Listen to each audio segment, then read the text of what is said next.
Tahu nggak kalian, kalau TAP MPR nomor 33 tahun 1967 yang menyatakan bahwasanya Presiden pertama Indonesia Soekarno saat itu punya andil di dalam melindungi dan juga membantu para pelaku G30 SPKI. Dan tahu kalian, TAP MPR tersebut sudah dicabut. Kapan dicabut? Beberapa hari yang lalu. Ya, oleh siapa? Oleh Majelis Permusyawaratan Rakyat Republik Indonesia.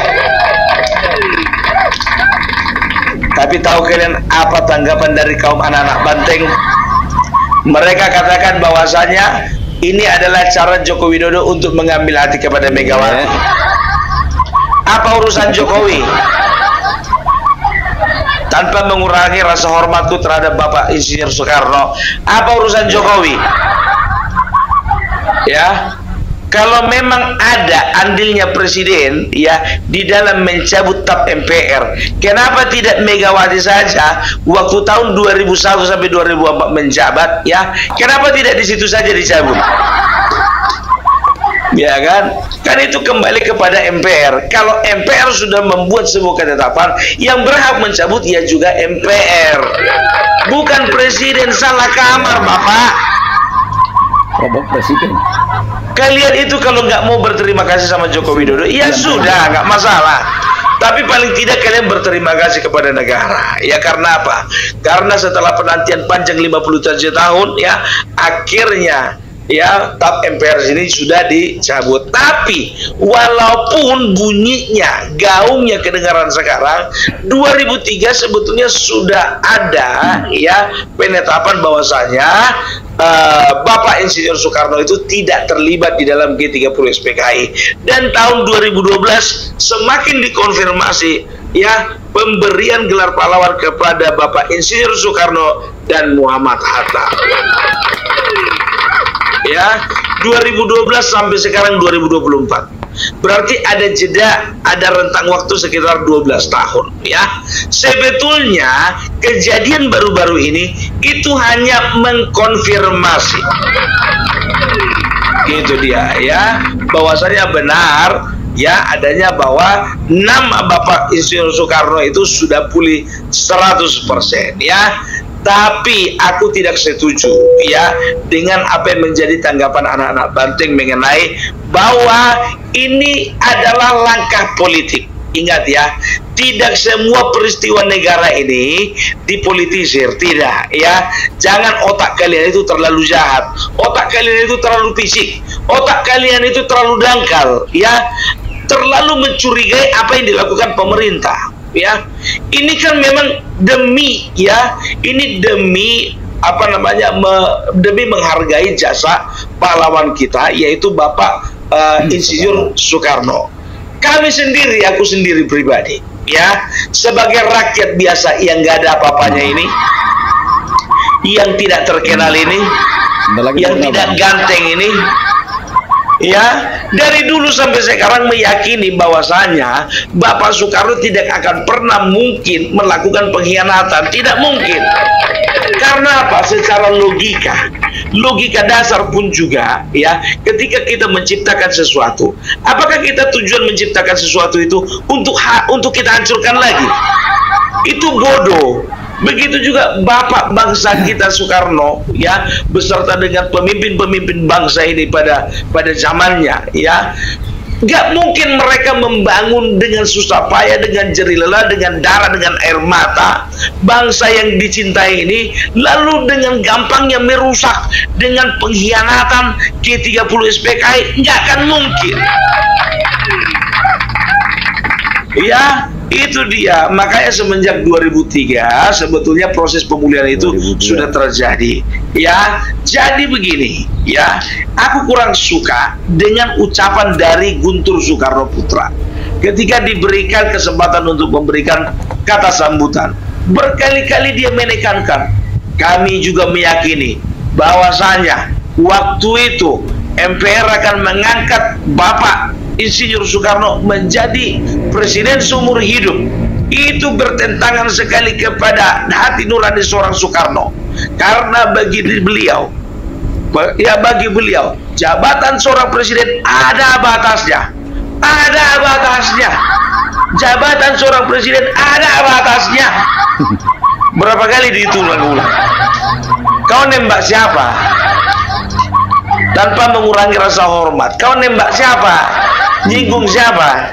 Nyinggung presiden kami. Nyinggung presiden kami yang ada wacana 3 periode. Bohong itu. Nggak usah lah. Kemarin begitu juga. Ya, waktu mendukung Ganjar. Ya kan? Apa mau kau gantung Jokowi kau bilang kemarin? Tolonglah ya, dihargai gitu-gitu presiden itu ya. Jadi perkembangan tentang 3 periode itu kemarin itu, kalau kau nggak ngerti dari mana jalan ceritanya, udah diam aja lah. Emang mau perbela ngerti lah. Masa nggak ngerti? Ya kan, itu dia ya. Jadi bisa dikatakan ini adalah momen haru sebetulnya.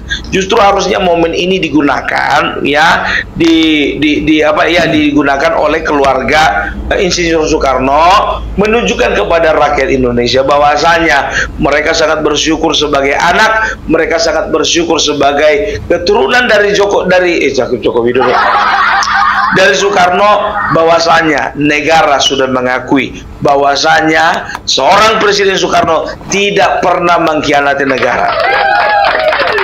Dan disitulah harusnya kalian meyakinkan kepada rakyat bahwasanya kalian semua itu memang betul-betul satu darah dengan Soekarno, dan karakter Soekarno itulah yang kalian miliki. Ya, harusnya itu menjadi momen ya, menjadi momen. Sebagaimana Soekarno nasionalis, begitu juga kalian nasionalis. Sebagaimana Soekarno memikirkan bagaimana kemajuan bangsa ini, demikian juga harusnya kalian tunjukkan. Gitu loh, itu yang kami harapkan gitu ya. Kembali ke omongannya dari anak-anak Banteng yang mengatakan bahwasanya ini adalah momen Bapak Joko Widodo untuk mencari hati. Aku bilang sekali lagi, nggak ada urusannya. Ya, kalaupun ada cawe-cawe dalam tanda kutip terhadap pencabutan TAP MPR nomor 33 ini, itu hanya didasarkan kepada rasa cintanya kepada seorang Bapak Proklamator. Ya, tidak lebih ya. Itu dia. Jadi makanya aku bilang ya, orang ini makin kesini, kenapa sih? Apa sih yang terlalu kalian benci dari Joko Widodo? Karena kehilangan kursi presiden. Maunya kalian jangan ya benci sama Joko Widodo. Yang kalian benci itu Prabowo. Iya, kenapa? Karena nggak di endorse. Makanya jangan terlalu yakin. Kalau memang masih butuh endorsan dari orang, gas. Itu dia ya. Jadi kita doakan saja ya untuk setiap pembenci Joko Widodo ya, itu segera bertobat. Kalau nggak bisa bertobat ya berobat. Kenapa? Mau diberlakukan lagi TAP MPR yang baru?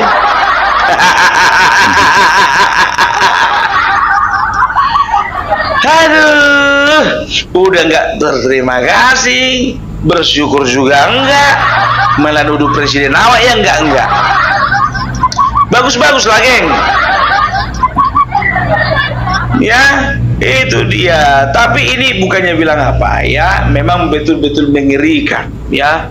Sebagai seorang yang tidur sebagai seorang pengkhianat itu mengerikan. Ya, karena beban itu, tahu enggak kalian, beban itu dibawa mati loh, betul ya. Kita bisa lihat bagaimana ya Soekarno membangun bangsa ini. Ya, harusnya begitu juga lah kita membangun bangsa ini.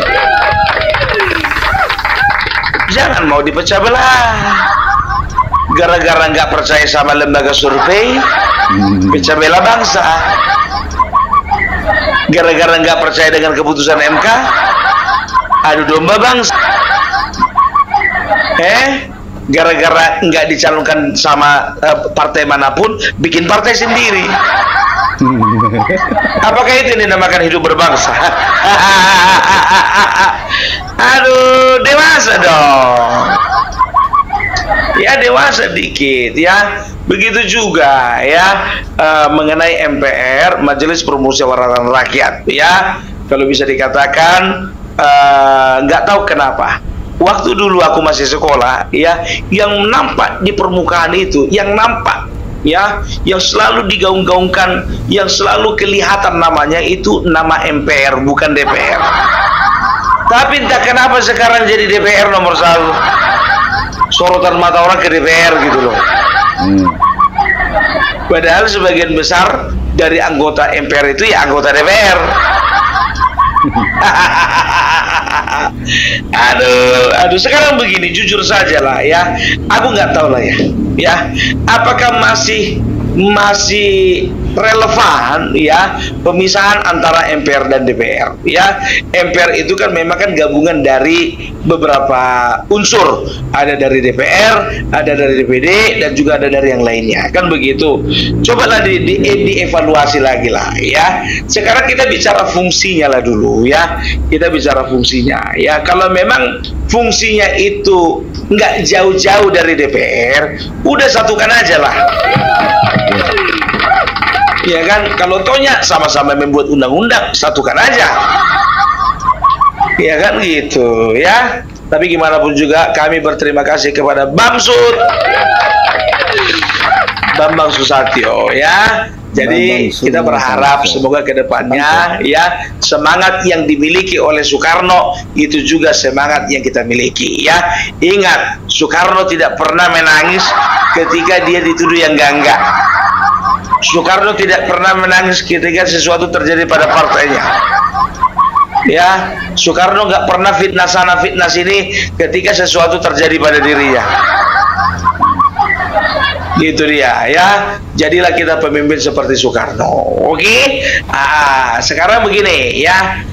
Kembali kita ke masalah masalah mencari hati, cari muka gitu. Emang ada untungnya Joko Widodo cari muka sama Megawati? Ada untungnya enggak? Sekarang posisinya Megawati yang harusnya cari hati sama Joko Widodo. Kita bisa lihat arah mata angin lah ya. Udah bisa kita lihat, udahlah ya. Tapi itu kan gimana pun juga mungkin saat ini yang namanya Megawati dan Joko Widodo itu gak bisa ketemu ya, karena memang sakit kali apa yang dirasakan dan dialami seorang Joko Widodo. Ya, itu dia. Contohnya apa? Yang pertama itu ya, yang pertama itu kita bisa lihat bagaimana seorang Megawati terlalu pegang setir terhadap Bapak Joko Widodo, sehingga setiap kebijakan-kebijakannya selalu kebijakan yang menjaga perasaan Ibu Ketum. Yakinlah kalian. Terus bicara prioritas ya, berarti kalau sudah ada intervensi seperti itu ya, berarti dia itu harus meladeni ya dari partai yang mengusung dia, yaitu PDIP, yang selalu ingin diprioritaskan. Sembarangan kau bongkar belak, dari mana kau tahu? Loh, coba lihat berapa kali kita tengok di media sosial Ibu Megawati selalu berkata, loh kenapa menterinya segitu? Ya kalau cuma segitu ya emoh. Menteri dari P3, menteri dari PDIP harus lebih banyak. Ayo, sampean nggak bisa jadi presiden toh kalau nggak ada saya.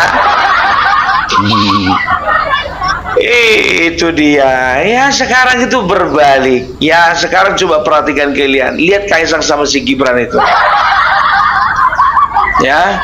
Kaisang sama si Gibran itu adalah gambaran pemuda masa depan ya. Kayak gitu bapaknya, kayak gitu juga dia,